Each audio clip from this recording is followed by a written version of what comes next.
There was that one place I always thought about, and I just wanted to be there with you. The place that no eye has ever seen, the place that no heart has ever perceived. I had a great feeling inside of me. Assalamualaikum warahmatullahi wabarakatuh.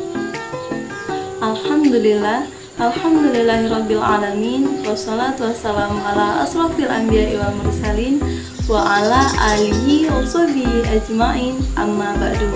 Oke anak-anak, apa kabar semuanya? Semoga selalu sehat, kuat dan semangat untuk belajar, agar kalian bisa menjadi generasi-generasi hebat yang akan membawa bangsa kita menjadi negara yang lebih maju. Oke, sebelum kita memulai pembelajaran kita pada hari ini, alangkah baiknya jika kita berdoa terlebih dahulu. Berdoa, mulai.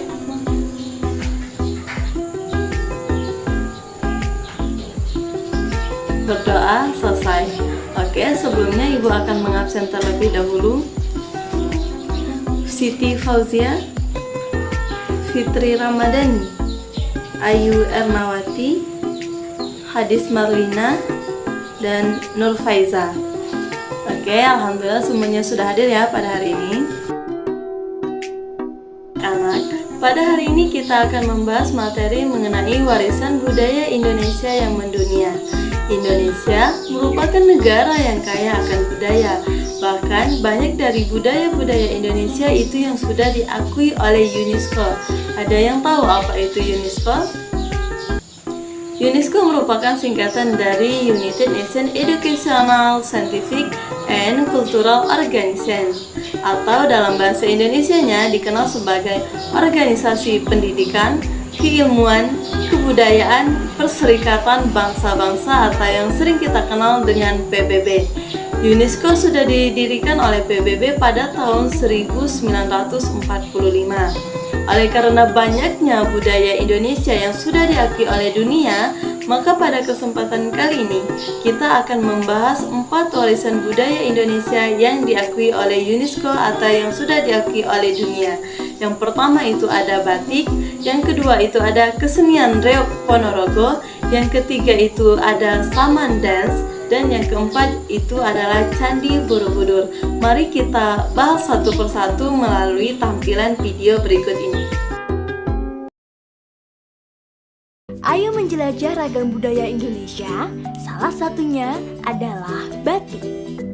Kesenian batik ini mulai dikenal pada zaman Kerajaan Majapahit hingga mengalami perkembangan yang pesat pada zaman Kerajaan Mataram pada akhir abad ke-18. Di kala itu, batik hanya digunakan oleh keluarga kerajaan saja.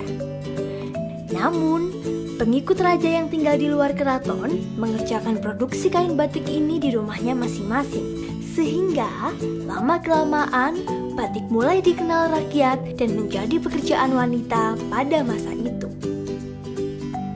Pada akhir abad ke-18, batik yang mulanya hanya digunakan oleh bangsawan, kemudian mulai digunakan secara luas oleh masyarakat Indonesia, khususnya suku Jawa. Nah, yuk kenali beberapa motif batik yang ada di Indonesia. Motif batik Parang Solo. Parang sendiri berasal dari kata pereng yang artinya lereng. Batik ini memiliki karakteristik susunan motif huruf S yang saling menjalin, tidak putus-putus, dan melambangkan kesinambungan. Nah, selain batik Parang, Solo juga memiliki motif batik lain, yakni batik kawung. Motif ini terbentuk dari pola bulatan seperti buah kawung, sejenis buah kelapa atau yang disebut kolang-kaling. Motif ini merupakan rangkaian kombinasi lingkaran yang disusun secara sejajar dan geometris. Motif batik selanjutnya adalah motif Slobok Yogyakarta. Motif ini berupa kotak-kotak kecil yang dipisahkan oleh 2 garis sehingga membentuk motif 4 potongan segitiga. Batik ini biasanya digunakan untuk melayat maupun pelantikan para pejabat pemerintah. Motif udan liris ini memiliki karakteristik kombinasi geometris dan suluran. Kata liris pada motif ini memiliki arti hujan gerimis sebagai lambang kesuburan. Motif ini juga berasal dari Yogyakarta loh. Nah, selanjutnya ada motif gondosuli yang memiliki bentuk geometris berbentuk wajik serta terdapat bunga putih berpola kecil. Motif ini diberi nama gondosuli karena berasal dari nama bunga di pesisir Jepara, yakni suli, dan gondo yang berarti bau atau harum. Asal-usul Reok Ponorogo. Alkisah di Kerajaan Kediri, hiduplah seorang putri yang terkenal akan kecantikan dan kebaikannya. Putri tersebut bernama Dewi Sanggalangit. Banyak raja dan pangeran dari berbagai tempat yang datang untuk melamarnya. Tetapi, Putri Dewi Sanggalangit selalu menolak. Ayahnya, Raja Kediri, mulai khawatir. Setelah melihat sekian banyaknya raja dan pangeran yang ditolak, akhirnya raja menanyakan hal tersebut kepada putrinya. Dewi Sanggalangit berkata bahwa ia akan menerima seseorang yang menghadirkan pertunjukan tari dan musik, 140 ekor kuda kembar, dan hewan berkepala dua. Raja merasa keberatan, tetapi akhirnya memutuskan untuk mengadakan sayembara. Semua calon menyerah setelah melihat persyaratannya, kecuali Raja Singabarong dari Kerajaan Lodaya dan Raja Kelana Suwandana dari Kerajaan Bandarangin. Raja Singabarong yang dikenal jahat dan kejam memiliki suatu rencana licik.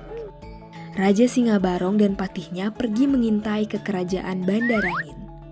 Mereka melihat bahwa Raja Kelana Suwandana bersama rakyatnya bekerja sama untuk melakukan persiapan. Raja Singabarong dan patihnya berencana untuk menyelinap pada malam hari untuk mencuri semua persiapan Raja Kelana Suwandana dan kemudian melamar Dewi Sanggalangit. Setelah selesai mengintai, mereka mengendap-endap untuk kembali ke Kerajaan Lodaya. Tetapi Raja Singabarong tidak sengaja menyenggol sebuah kendi kecil. Seorang penduduk yang mendengar suara itu kemudian mendekat untuk melihat apa yang terjadi.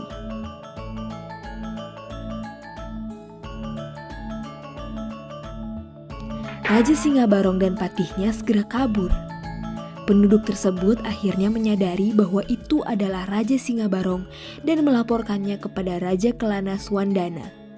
Raja Kelana Suwandana yang mengetahui sifat buruk Raja Singabarong menjadi geram dan langsung melaksanakan penyerangan terhadap Kerajaan Lodaya. Raja Kelana Suwandana pun ikut berperan dan mencari Raja Singabarong. Raja Singabarong ternyata sedang berada di taman istana bersama burung meraknya yang mematuki kutu-kutu di kepalanya. Raja Kelana Suwandana akhirnya menemukan taman istananya. Raja Singabarong menjadi marah karena telah diganggu dan menyerang Raja Kelana Suwandana. Raja Kelana Suwandana melihat merak yang masih ada di atas kepalanya dan mendapat ide untuk memenuhi persyaratan putri yang paling sulit. Raja Kelana Suwandana kemudian menggunakan cambuk saktinya untuk mengalahkan Raja Singabarong dan mengubahnya menjadi binatang berkepala dua.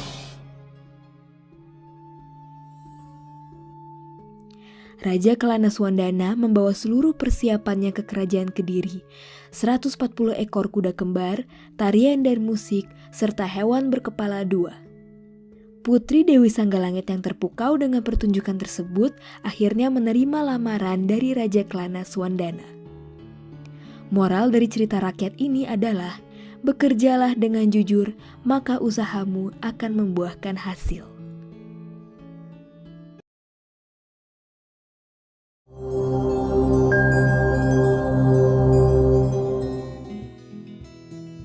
Aceh memang terkenal dengan banyak hal. Tak terkecuali seni budayanya yang telah ditetapkan UNESCO pada tahun 2011 menjadi warisan milik dunia, yaitu Dance of Thousand Hands atau Tari Saman. Tepatnya di Kecamatan Terangun, Kabupaten Gayo Luwes, berlangsung tradisi berjamu Saman Roa Loroa Ingi atau Saman 2 hari 2 malam.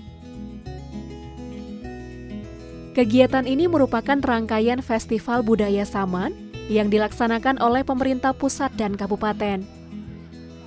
Festival yang mempertandingkan tarian Saman di 11 kecamatan Dan sebelumnya sudah diawali dengan prosesi adat mengundang bebujang atau pemuda gayo dari kampung lain. Hari ini, Kampung Reje Pudung menyambut dengan meriah kedatangan Serinan atau sahabat mereka dari Kampung Meloa. Usai acara penyambutan, saatnya para bebujang yang menjadi tuan rumah mencari Serinan dan membawanya pulang ke rumah. Selama beberapa hari ke depan, Serinan akan menjadi tamu agung bagi yang menjamu atau sukut sepangkalan. Ini istilahnya dia kalau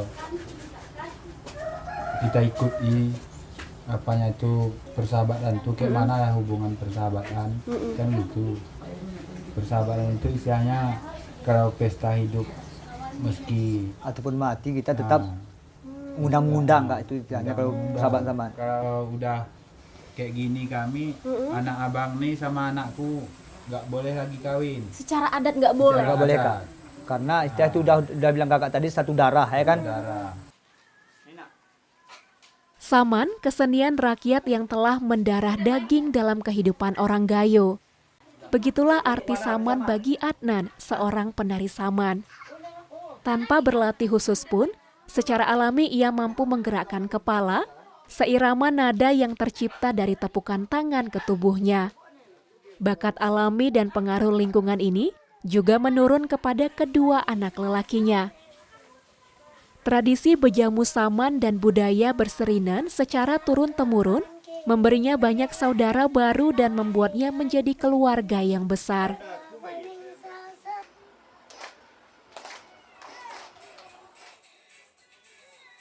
Acara bejamu saman menjadi pesta rakyat. Saman berasal dari bahasa Arab yaitu samanun yang bermakna seni ke-8. Sejarahnya sudah ada jauh sebelum kedatangan Syekh Saman sekitar abad ke-14 Masehi dan dikenal dengan po atau tepuk ane. Sang pemuka agama kemudian menjadikan tarian ini sebagai media dakwah yang syair-syairnya berisi kalimat tauhid dan puji-pujian kepada Sang Pencipta. Dipimpin oleh penangkat atau imam, para penari saman yang berjumlah ganjil ini harus menyatukan wiraga, wirama, dan wirasa di hadapan para dewan juri yang akan memberikan penilaian apakah tari saman yang mereka bawakan sesuai ketentuan tradisi. Penampilan saman diselingi dengan tari bines. Penari bines terdiri dari 10-12 orang. Setelah berlangsung semalaman suntuk, tari saman berlanjut ke siang harinya. Susunan formasi penari saman memiliki arti dan peranan masing-masing. Di sini, Adnan bertindak sebagai syekh atau imam yang memimpin dan mengatur gerakan setiap anggotanya. Di sebelah kiri kanan imam adalah pengapit yang menjadi wakil sang imam. Kemudian di sebelah keduanya adalah penyepit yang menjadi penyokong kekuatan bagi pengapit. Sementara di ujung paling kiri kanan bertindak sebagai penopang dan yang selebihnya adalah anggota. Sungguh luar biasa formasi dari susunan penari saman ini. Inilah nilai filosofi saman yang seharusnya kita amalkan dalam menjalankan kehidupan bermasyarakat dan bernegara.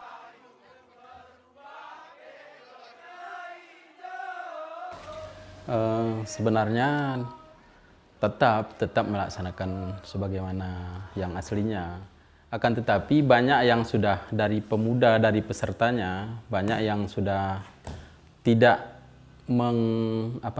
tidak menghayati.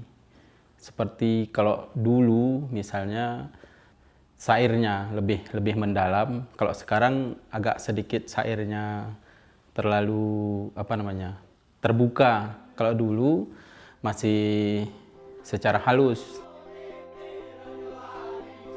Tari saman adalah mahakarya dari kecerdasan manusia Gayo yang tercipta dari interaksi budi luhur mereka dengan alam di sekitar. Tari saman menggambarkan bahwa kita Indonesia hanya dapat maju jika bersatu. Nilai filosofis kehidupan yang terkandung di dalam tarian inilah yang membuat tari saman tidak hanya milik Indonesia tetapi dunia.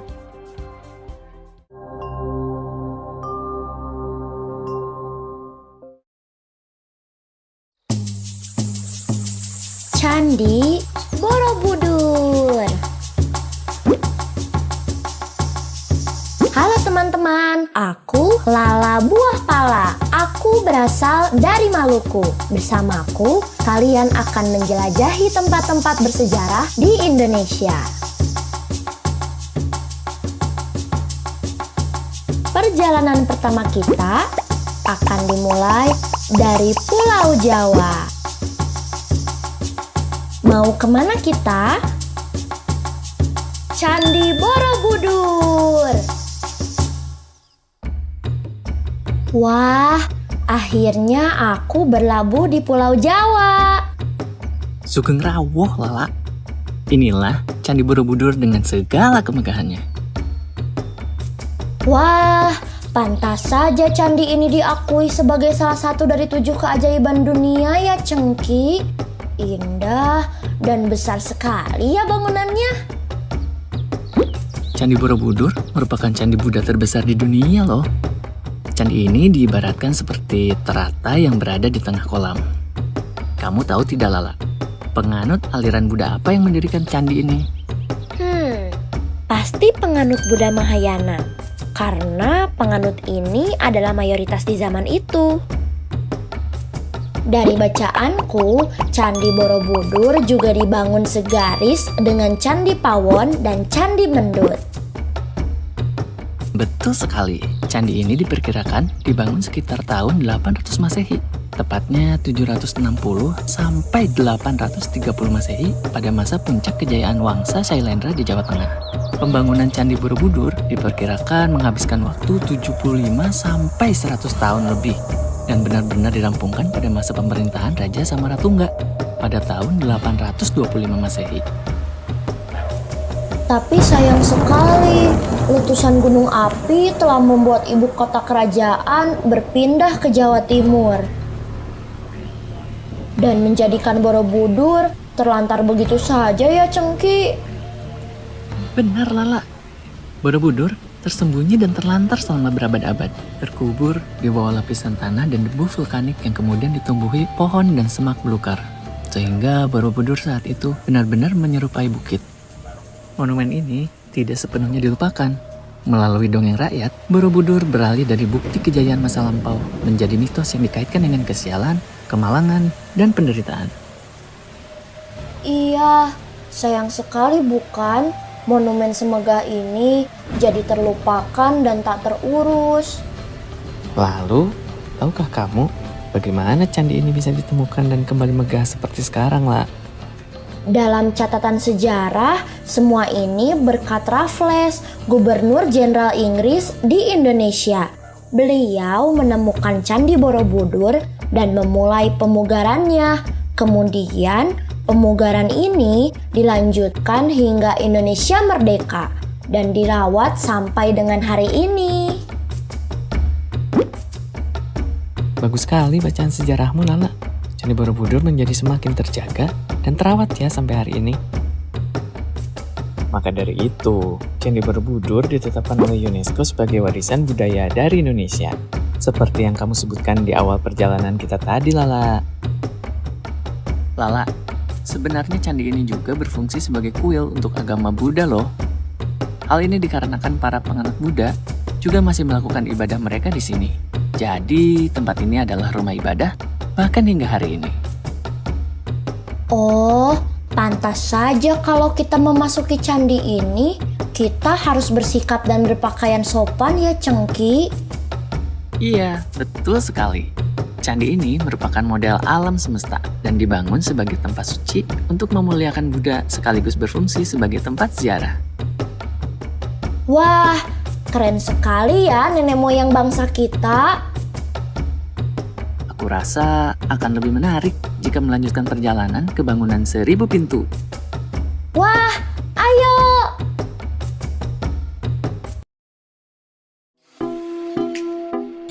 Baiklah anak-anak, dari penampilan video tadi dapat kita ambil kesimpulan dari keempat warisan budaya Indonesia yang mendunia. Yang pertama itu batik. Batik merupakan warisan budaya Indonesia yang sudah ada sejak zaman dahulu. batik bukan hanya tentang karya seni, tetapi juga penuh dengan makna filosofis. Yang kedua itu kesenian Reok Ponorogo, sebuah karya seni tari yang berasal dari kisah Raja Klana Swandawa dan Putri Dewi Sanggalangit. Yang ketiga, Saman Dance, atau yang sering kita kenal dengan tari saman. Tari saman ini merupakan sebuah tarian yang berasal dari Aceh yang dibawa oleh Syekh Saman pada abad ke-14. Nah, itulah mengapa nama tarian tersebut dinamai dengan tari saman, karena diambil dari nama pembawanya itu sendiri, yaitu Syekh Saman. Yang keempat yaitu Candi Borobudur. Candi Borobudur merupakan monumen Buddha paling besar di dunia. Candi ini juga sering dianggap sebagai salah satu keajaiban dunia. Baiklah anak-anak, itulah 4 warisan budaya Indonesia yang sudah diakui oleh dunia yang kita pelajari pada hari ini. Sebenarnya apa sih tujuan kita belajar pembelajaran ini? Oke, tujuan kita belajar pembelajaran ini yang pertama, untuk memahami warisan budaya Indonesia yang mendunia, agar kita tahu apa saja warisan-warisan budaya Indonesia yang sudah diakui oleh dunia. Yang kedua, agar dapat menyajikan warisan budaya Indonesia yang sudah diakui dunia ke lingkungan sekitar. Dan yang ketiga, untuk menunjukkan rasa cinta dan bangga kita terhadap budaya kita, yakni budaya Indonesia. Dari pembelajaran kita pada hari ini dapat kita pahami bahwa Indonesia merupakan negara yang kaya akan budaya. Adanya perbedaan antara suku dan budaya bukan menjadi suatu tantangan dan halangan kita untuk menjadi negara yang bersatu, tetapi banyaknya budaya yang ada di Indonesia merupakan suatu keunikan tersendiri bagi bangsa kita yang tidak dimiliki oleh negara-negara lain. Oleh karena itu, kita harus bangga menjadi bagian dari bangsa Indonesia yang memiliki beragam suku, bangsa, dan budaya. Oke, setelah kita belajar mengenai warisan budaya Indonesia yang mendunia, sekarang Ibu mau bertanya, apa saja warisan budaya Indonesia yang mendunia? Yang kedua, bagaimana cara kalian menunjukkan bahwa kalian bangga terhadap budaya Indonesia? Yang ketiga, bagaimana cara kalian menjaga warisan budaya Indonesia? Baiklah anak-anak, agar kalian dapat lebih mengerti dan memahami mengenai pembelajaran kita pada hari ini, maka Ibu akan memberikan tugas untuk kalian kerjakan di rumah. Karena ini PR, jadi kalian memiliki banyak waktu untuk mengerjakannya. Maka kerjakanlah dengan sebaik-baiknya dan lakukanlah dengan jujur. Karena meskipun tidak ada yang mengawasi, maka ketahuilah bahwa Allah selalu mengawasi setiap tindakan yang kita lakukan. Jadi tugasnya akan Ibu tuliskan di papan tulis.